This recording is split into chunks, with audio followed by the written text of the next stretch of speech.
Welcome to Art Ed Radio, the podcast for art teachers. This show is produced by the Art of Education, and I'm your host, Tim Bokatz.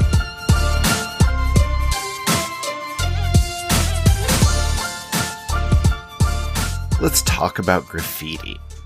It gets a terrible rap from so many people, and it's always part of the public space. Sometimes welcome, but most of the time not. And as amazing as it might look, far too many people see it as a nuisance or as a problem. And the word graffiti in school settings can bring up those immediate feelings of danger or discomfort. Because graffiti has its roots in vandalism and it's been illegal for a long, long time. But yet, our students are so interested in it. And maybe that element of danger has something to do with it, but my question, I guess, is how can we harness that interest and turn that into student engagement and inspiration? Okay, how can we get kids creating artwork they love? Okay, graffiti-inspired studies can do so much for our kids, giving them a better knowledge of identity, of interdisciplinary content, of symbolism, metaphor, artistic conventions, and students can design all kinds of different graffiti, all of it dynamic, and they don't even need to be using spray paint. Hey, they can create work with markers, colored pencils, pastels, paint. Okay, and a lot of these ideas come from Matt Christenson, who is an AOE writer, and he's going to be on the show today to talk about all of these ideas. He does some incredible things with graffiti in his classroom. And I want him to share some of the specifics of how you can incorporate graffiti in your classroom. If you're one of those amazing teachers who attended Art Ed Now this winter, you actually saw Matt talk about his graffiti-inspired curriculum. It was an awesome presentation. And actually, before I move on, I'm going to use that chance to talk about the next Art Ed Now conference, the one that's coming up this summer. On August 3rd, we will have another wonderful lineup of presenters. Okay, and I don't want to give away all the secrets yet, but if you go to artednow.com, you can see the first 6 presenters and presentations we've released. We have some great talks coming on makerspaces, choice-based teaching, and a lot more. And if you're a secondary teacher, I think one presenter that will really interest you is Michael Bell. His kids do some flat-out incredible work, and he's going to show that as well as talk about his process that helps turn your beginning students into artists that are able to create with a powerful and a meaningful voice. That talk and the entire conference really is going to be well worth your time. So like I said, go to artednow.com to check out everything and make sure you sign up soon while the price is still low. Right now you can take part in the entire conference for just $99. But let's get back to Matt. Okay, he's got an incredible in-depth process that teaches kids not only how to create graffiti, but how to do it in a lot of different forms and different ways. And he brings big ideas, like I said, the symbolism and the visual metaphors, to get his kids thinking as they're creating. He also has some great ideas on assessment, reflection, and how to get your kids involved throughout the entire process. Matt has a lot to share, and he is happy to share. He loves talking about this stuff, and I can tell you he will be genuinely excited if you use some of his ideas in your own classroom. So listen close to what he has to say, how he presents these ideas, how he gets his kids talking, sharing, collaborating, and think about what you can take back to your own classroom. Okay, and then just one last quick note before we get into things. This interview is going to sound a little different than normal because we recorded it live in person at the NAEA National Conference in New York City just a couple weeks ago. So you'll hear a little bit of background noise and some of the hustle and bustle that happens when it's such a busy conference. I think it creates a really cool ambiance, a little shot of energy, and a nice bit of background noise. But there's a lot of great information that Matt gives you throughout the talk, so let's go ahead and give it a listen.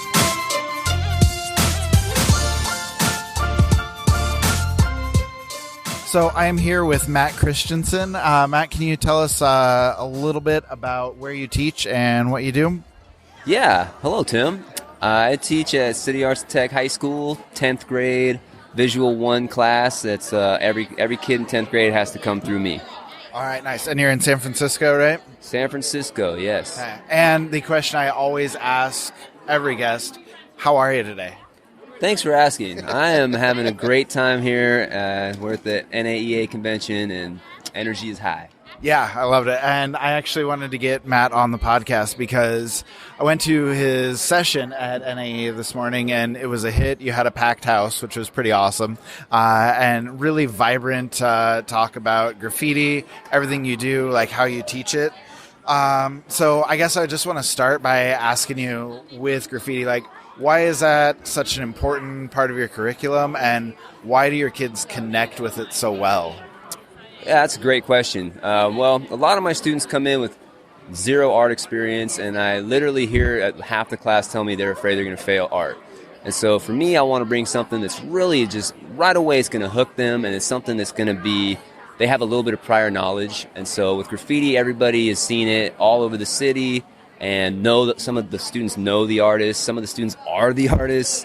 And so, automatically when they say we're doing graffiti, they can make the connections. They kind of have some ownership of the class already, and so it's really engaging. So that's what I want. I always start the year off with that.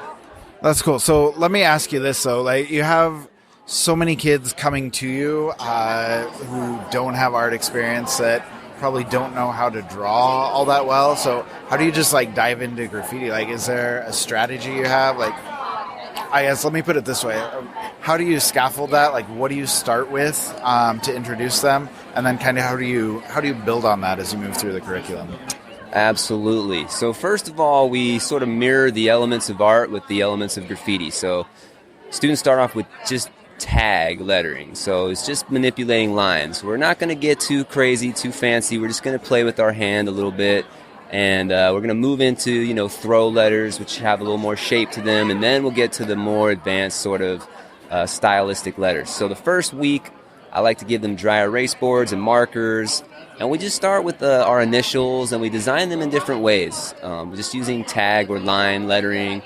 And, I do it with them. So I'll give them an assignment to kind of stack their letters, or intertwine them or curve them or spiral them, or make one big and one small, just kind of loosen them up. And we gradually get a little more advanced. So the second day, it's all right, now we're going to make this letter a throw letter, meaning it has shape, you can fill it in. And we start making our initials that way in various sort of formats. And then I start giving them the idea to overlap their letters, right? So one's in front of the other, the illusion of depth and space. And we just kind of slowly just keep playing with that until we incorporate 1 point perspective. And that's an entire week, just to get them feeling confident and so they can see how they're growing a little bit each day. Yeah, that sounds really cool. And it sounds like that your curriculum for the graffiti here is actually pretty structured and, uses a lot of artistic conventions, I guess you'd say. So can you talk a little bit more about, once you have kids doing those throw letters, they're thinking about depth, they're thinking about perspective, how do you take it to the next level after that? Well, that is definitely a great question. So first of all, the artistic conventions in my unit, I want students to be able to use and explain and everything. It'd be overlapping, 1 point perspective, warm, cool, and neutral colors, complementary colors, and gradation or value shifting or shading. And so, what I want to do is gradually give them more opportunities to use these different conventions through choice in their assignments. So after we kind of do basic little scaffolding around, basic color wheel and warm and cool and neutral and complementary colors, then it's all about sticker assignments. So students get to kind of show that they know these conventions, but then they choose how they design their stickers, right? And so sometimes I'll give them the requirements, such as, all right, in this first sticker, I want you to show me overlapping, and then second sticker, perspective, and the third sticker, all warm colors, and, so on and so forth. And then when they're finished, then they get to kind of use those different conventions however they want, experiment more. And that's kind of where they get to just really shine and kind of internalize those conventions. Okay, that sounds really cool. Let me ask you, though, as you're working kids through this process, through these all these conventions, as a teacher, how are you assessing that? How are you making sure that your kids are keeping up with all of these new things for them? And how are you making sure that they kind of stay on track with what you're learning and the pacing that you're doing? Yeah, good question right there. So for me, the most effective strategy I have is through conferencing. So while students are actively working, I try to build a culture of like peer review and independent learning. So they ask each other as many questions as me. And ultimately, I like to have time where I call them over one at a time, and they show me what they know for a minute. So I'll ask them a series of questions around, can you show me the complementary colors? Can you tell me the warm, cool, neutral colors? Or have them demonstrate in front of me what they can do, and then I take notes on that. I gather data that way, and when students struggle, then I know they need some more one-on-one attention. And so after I speak with everybody, I like to call back those other students, cycle back to them, and work with them a little bit more closely until I feel like they're getting it. Okay, that makes sense. I like that. And then you talked a little bit, just real quick, you touched on sort of that peer review. So does that manifest itself with like critiques and things like, are you doing that at the very beginning when you're just starting with that, or do you wait until you get to some more advanced projects before you do critiques and do more of those peer reviews? Yeah, I like to wait to do a critique till about 3 weeks in. So the basic sort of stickers and real kind of introductory scaffolding assignments, we don't really critique those. But when we do the graffiti alphabet, which is kind of like the last sort of chance for students to experiment with font and all the conventions before they have projects, we definitely have a critique there. And that's all around peer review culture. So I like to have them partner up, and they go and critique different pieces on like the other side of the room. So I set it up as a game or like a battle. And then, they write out something they like and suggestions they have for their peers, and then they present those in front of the class. So I like to have them sort of practice, being the ones who have the knowledge and have good ideas and insight for each other as early as possible, and continue that throughout the unit. Okay, that's really cool. I like that. So I guess I want to circle back around to the scaffolding then, because, you talk about the basic lettering, and then you get into the stickers, you get into the alphabet, and then, where do you go from there? When it is time to do projects, like once they've built up all this knowledge, you have a good grasp on the artistic conventions, like where do you go for projects? What do you start to do then? Well, now I want to give students choice, and graffiti is designing words and images essentially, and so that's where I like to start, is one word and one image, and they get to choose that word, they get to choose that image, and then I want them to continue using these conventions, but I like them to choose which ones they want to use. So they got to choose 3 out of 5 in the first assignment, and basically that's a great way of, we've been doing scaffolding for 3 weeks now. And you got to cut them loose. It's time for them to use it, right? And so as long as they're doing like 3 out of, so if they do some sort of overlapping or depth perspective and, use a quality color scheme, like you're good with that? Absolutely. Okay. Yes, indeed. And then I can actually push them to try and use all of them. Right. Which a lot of students can easily do, and some need a little extra coaching. But yeah, like those are kind of that's where we start for sure. Okay, cool. And then, do you feel like kids take to that pretty well? Like, are they able to transfer to a little more like choice-based work, a little more choice and voice without a problem, just because you've done so much scaffolding? Yeah, there's definitely, when we start incorporating symbolism or, visual metaphor, and even choosing a code name to represent their identity throughout this unit, we still need work, we still need introduction, we still need some team games so they can teach each other and share ideas together. But then, once it comes time for them to like have 2 weeks of studio time, then it's them on their own and with each other in action. Okay, that's really cool. So now that you have these projects developed, kids have done really well with, the identity piece or the visual metaphor, whatever that is. When those projects are getting finished, then can you talk a little bit about how you do your critiques, how you do the battles, as you call them, like kind of explain to people what that looks like in your room? Sure, yeah. So the battle, basically I got 6 tables in my room. So if you're on one side of the room, 3 sets of tables, you're one team. The other 3 tables are another team. I put a little piece of blue tape up on my wall to separate two pieces of the board, and you got to put your artwork up on whichever team side you are. Then I like to give students a vocabulary sheet that has a lot of terminology that we've been using throughout the course. And they get in teams or partners at their table, and they go and they fill out this sheet together. It's a critique sheet, so they write things they like about a certain work and why. Very important, they have to say why that is. And the exact same thing is at first, they have to give a suggestion for improvement and why they think that would improve the work. They got to do that for 2 different people. And then when we come back to our table groups to get ready to present, I make sure students who are going to be in teams, they can't present on the same exact piece if they're at the same table. So if I have 6 students at one table, that would be 3 groups of 2. They got to make sure they're not going to come and present about the exact same piece. They got to have a little variety in there. And that's essentially how it works. And the last part would be about points, right? And so I give points if everybody presents from that table, the whole table gets 3 points for their team. If people are talking in the audience, I take points away from their team. And basically the winner, I don't tell them what the prize is. Sometimes it's a piece of candy, but I really don't like that. I like to just let them leave about 30 seconds early, and the other team has to watch and walk out. Nice. I like that.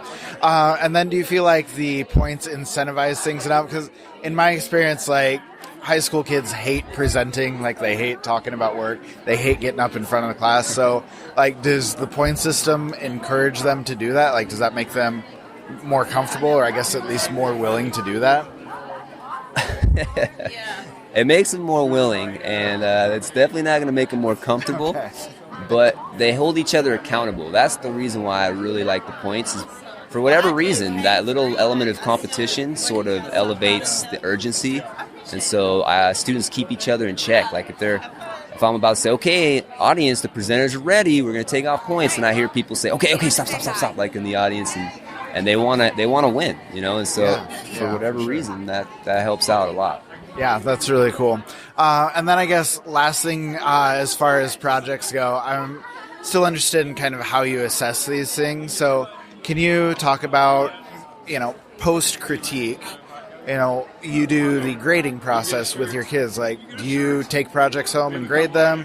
Do you talk to them about, what they're doing with that? Like, what does reflection look like for the kids, and what does your grading look like? Yeah, that's a great question. So for me, at this point, I use the one-on-one conferencing strategy again. So now we're talking about kind of the summative assessment of the work, and so I have students assess themselves using a rubric. So there's various categories, not too many, just basics around like their word design, their artistic convention use, maybe their imagery use, and then my favorite is their effort, right? How much did they put in this project? And after they score themselves, which they do incredibly honestly, because then I call them over and they have to explain it to me. It's really interesting to hear them kind of reflect in front of me, and then I give them feedback in the moment. And I score the rubric right in front of them and give them my reasons why I did that. Right. And then we come to a final score together and areas we can improve together. But one reason why I really like that is because I don't grade ever outside of class. It's always during class time, which frees me up on prep to do a lot of other things. So yeah, and I think that's something that every art teacher is looking for is more time. Yeah. So one last question, and then I'll let you get out of here. I know graffiti is just so much about public spaces and being out in the open. Like, it's kind of different to try and teach us in the classroom. So how often do you talk about, graffiti that's outside the classroom? And do you ever see kids creating outside of there? Do you teach toward that so they kind of know what to look for or what to do if they're creating graffiti outside of your classroom? Yeah, so first I'll just say I've never been a graffiti artist. So, I've learned more from my students about it than any other source, right? But, my role has been to basically get out and document work in the city, go to my students' neighborhoods with my camera and take photographs and bring those back to the room so that every day when we start class, we can examine the artistic conventions being used or the symbolism in the work and just the, where it's from, give students a little pride that this is from where they're from. This is their their public art that they're exposed to. And then in terms of, doing work outside of class, a lot of students do already, but I still like to promote the idea that you want to do legal work. Even though we know graffiti comes from illegal, pieces that people do, it's all about, for me, promoting the idea that if you do legal work, which means you have the permission to do it on someone's property, or it's your own property, you can make money that way. People can pay you for that kind of work, as opposed to if you go out and just kind of hit up somebody else's property and you get caught for that, now we're talking you're paying, either through fines, through community service, or even jail time. Yeah. And so, it's great. Like, students love to say, but it's just art. And it's like, well, that's cool, that's your opinion, but then there's the law involved. So if I were you, I would try and use the skills you're learning now and get permission and, maybe even have somebody pay you for it. Yeah, that's really cool. I like that a lot. So, all right, well, we are up against it as far as time, but I appreciate you coming on. I think you have a lot of good insights that a lot of teachers are curious about, and I think they'll appreciate you coming on and explaining everything you do. So thank you. Absolutely. It's been a lot of fun. Thanks, Tim. All right, we'll talk to you soon. Ciao for now. So, as promised, that is a lot of great information from Matt. Not only about student engagement, but about everything he does after the students are engaged. Matt has a great article that he wrote. I think it was his first article ever for AOE, and we'll link it in the show notes, but it tells you about everything he does in his graffiti curriculum, and I think that's going to be a great addendum to the episode.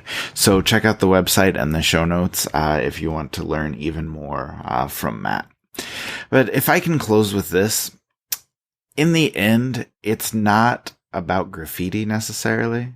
Okay, it's about finding anything that works for the kids you teach. Okay, for Matt, that just happened to be graffiti. Okay, for you, it could be anything at all.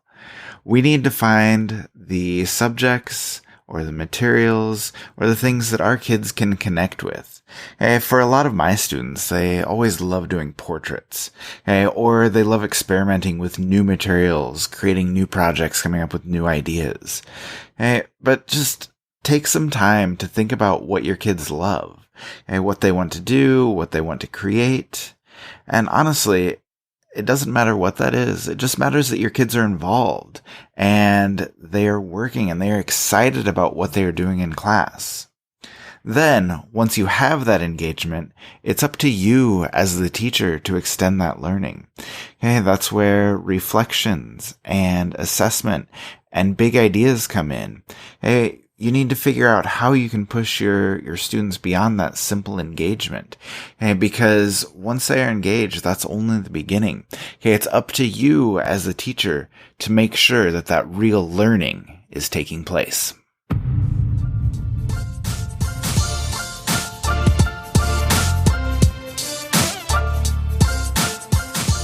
Art Ed Radio is produced by The Art of Education with audio engineering from Michael Crocker.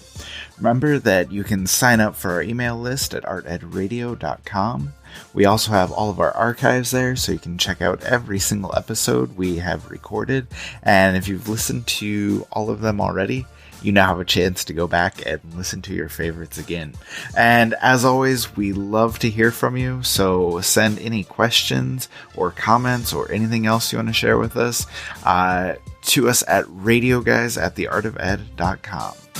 Thank you for listening.